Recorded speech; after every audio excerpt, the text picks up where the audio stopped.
Les présidents Philbert Youlou, Alphonse Massamba Deba et le commandant Marien Ngouabi avaient construit nos armées. Et le dictateur Sassou Nguesso les a volontairement détruites. Il est donc passible de haute trahison.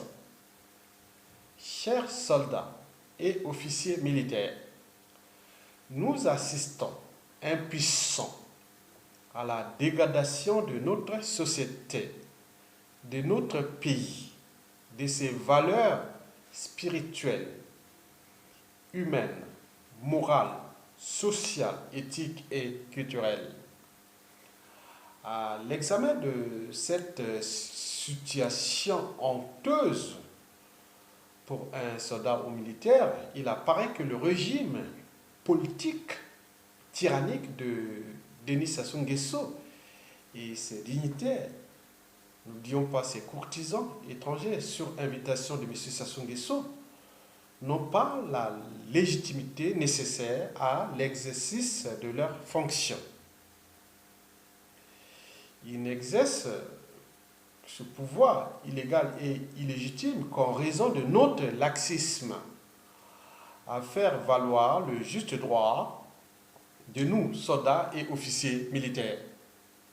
En effet, les structures sécuritaires et sociales de la défense nationale de notre pays sont en danger.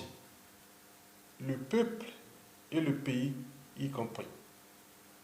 En effet, les forces de la défense nationale ne sont plus de notre côté, nous soldats, officiers et militaires, mais du côté des mercenaires étrangers sur invitation de M. Denis Sassou Nguesso.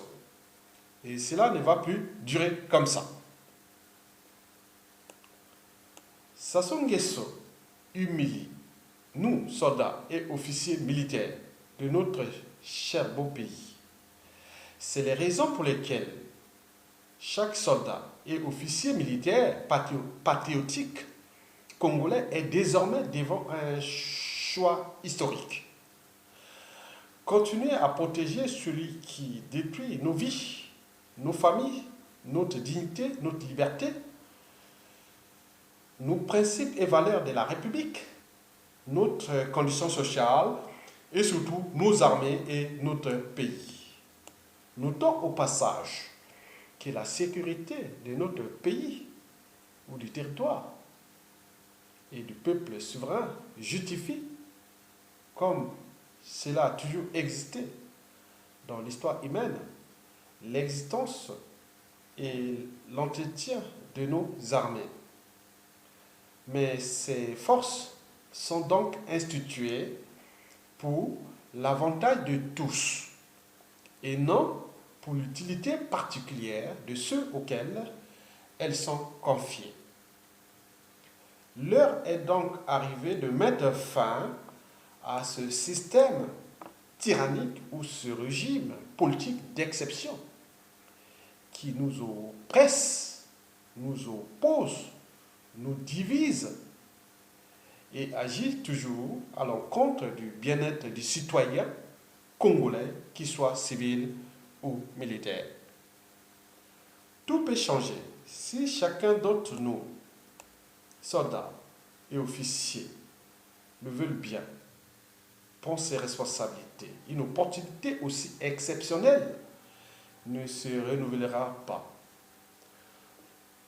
Le temps est donc venu de désobéir au dictateur Denis Sassou Nguesso et de les mettre hors d'état de nuire. Oui, tout soldat ou officier militaire a désormais le droit et devoir légitime et sacré de défendre dans l'honneur et la dignité et la souveraineté de notre peuple contre la tyrannie maléfique, liberticide, antidémocratique, antisociale et criminogène incarnée par l'ex-dictateur Denis Sassou Nguesso.